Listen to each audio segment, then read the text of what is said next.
Hey, everyone! Do you ever feel like you're almost there? You can see the finish line, but getting to it seems impossible. Your dreams seem just out of reach, and discouragement fills your heart. Imagine standing on the edge of the promised land, the place your people have dreamed of for generations, only to turn back into the desert for 40 long years. That's the dramatic journey of the Book of Numbers, but it's also a powerful picture of what happens when we disobey God. And it's full of surprising heroes, unexpected villains, and an amazing glimpse of God's heart. Join us as we uncover the secrets of the Book of Numbers. Numbers begins at Mount Sinai, where God instructs Moses to count the men ready for battle.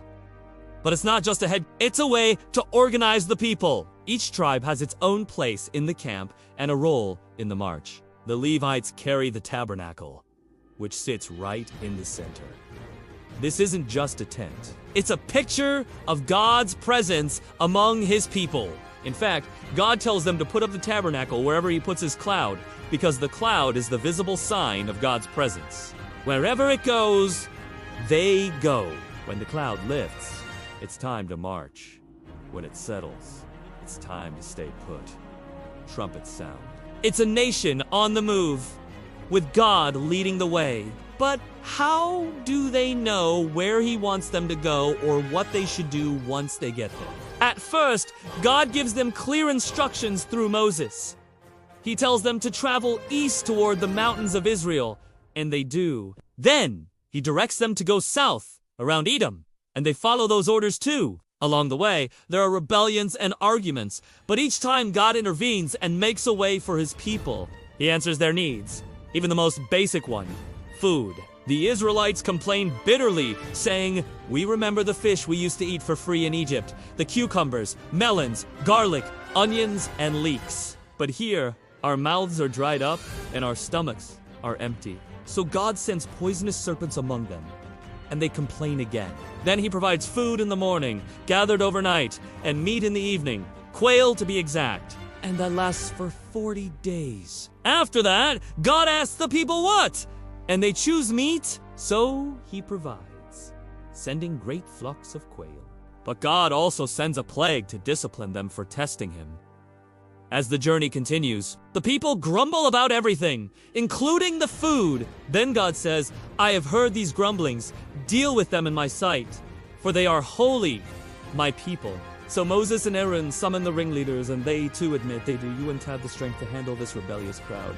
That's when God tells them he will make the people eat what he calls the bread of heaven. So each morning, the people will find food outside their tents, enough to last them a whole day. If any food remains till the evening, it spoils, leaving only the smell. God then warns them not to disobey by testing his patience. But they do. In fact, they say, "It would have been better for us to die by. Does the Lord allow us to wander through this wasteland? Why does he make us suffer from lack of water and make us thirsty?" They complain to Moses and Aaron, and God tells them to speak to the rock and it will produce water.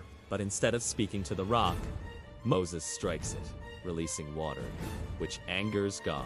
He tells Moses and Aaron, "Because you did not believe in me enough to honor me before my people, you will not lead my people into the land I swore to them. Here, both of you are dead." Then the story takes a surprising twist. The people again cry out for water. The only problem, they're at Kadesh Barnea, the same place where God told Moses to strike the rock. But this time, Moses is careful to speak to the rock instead of hitting it, and water pours out. He calls the place Meribah, or quarreling, because the people were fighting with God. But the people are thirsty no more. A little while later, however, they start complaining again. "Oh, we wish we had meat. We remember the meat we ate back in Egypt at no cost. We had meat not only every day, but also fish we fried. We ate it with cucumbers, melons, garlic, onions, and leeks. But now our mouths are dry and our stomachs ache." God gets angry and sends fiery snakes among them. Once again, they complain and ask for forgiveness. And once again, God provides for them. He tells them that if they look at the bronze serpent that he will set up on a pole, they will live. So they look and survive. That's the story of the Israelites over the course of 38 years, a cycle of complaining, receiving God's mercy, testing God again, and receiving correction. Over and over, they repeat the same mistakes, even though God has done amazing things for them. In spite of this, there's one thing the people never forget. Each time they complain about life in the wilderness, God reminds them that things could be much worse. If they entered the land of Canaan, their enemies would attack them and they would be defeated. In fact, when God sent the spies, the report was glowing. The land was indeed flowing with milk and honey. But the people refused to enter because they didn't trust God. They complained about the giants living there, saying, "We seemed like grasshoppers in our own eyes, and we looked the same to them." In the end, only 2 people, Joshua and Caleb, believed in God.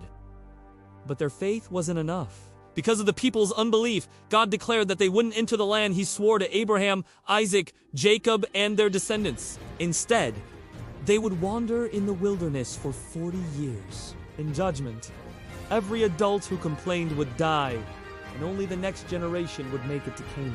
Then God tells Moses, "You and Aaron, gather the community of the Israelites to the tent of meeting. Tell them I am the Lord your God, how I made the land of Egypt, the rivers, the livestock, and the plants, and gave power over it to the people of Canaan, the children of Anak. You yourselves came into the land on foot, knowing how we made Israel go through the wilderness for 40 years. I made this generation also know how it was, so that you might destroy them utterly, except for Joshua and Caleb, whose report was favorable concerning the land. Since they obeyed my voice, I will bring them into the land where they shall dwell. For 40 years you have gone about this mountain range. So I declare on that day that I will punish them according to the number of your days. 40 years. For 40 years you have seen how that whole generation, an evil generation, a generation of rebellion, has wandered in the wilderness, and they have rejected my counsel again and again in their sight. I have said of them, they are a people of rebellion, children of wrath." After that, there are still some adventures before the Israelites enter the promised land. There's the Korah rebellion, where people who weren't Levites took over the tabernacle and led the people in worship, only to be swallowed by the earth. There's Miriam's punishment when she complained about Moses' wife. Then God causes Miriam to have leprosy. When Moses intercedes for her, he heals her. But she spends 7 days shut out from the camp. And finally, there's the story of Balaam, a prophet who tried to curse Israel, but his words turned into blessings. But throughout the book, there's a sense that something big is coming. The time of wandering is almost over. The tension builds as God's people prepare to conquer the land He promised them. It's a reminder that God keeps His promises, even when we don't. So, what does this mean for us? Well, Numbers teaches us that God is faithful, even when we aren't. He kept His promise to bring the Israelites into the promised land, even though they complained and doubted Him for 40 years. It also shows us the consequences of disobedience. The people's refusal to trust God meant they had to wander in the wilderness for a generation. It also teaches us about faith and courage. Joshua and Caleb trusted God even when everyone else was afraid. They had the courage to believe in God's promises, and that's an example for us today. And finally, Numbers reminds us that God is compassionate and merciful. Even when His people were at their most rebellious, He never gave up on them. He forgave them, He guided them, and He provided for them. And He does the same for us today. If you've been wandering in the wilderness of life for a long time, maybe you've been through hard times that seemed endless, don't lose heart. Remember that God is faithful. He won't leave you or forsake you, and He has a plan for your future. Joshua and Caleb remind us to trust God and be courageous. Don't let fear control you. Instead, believe in God's promises and step out in faith.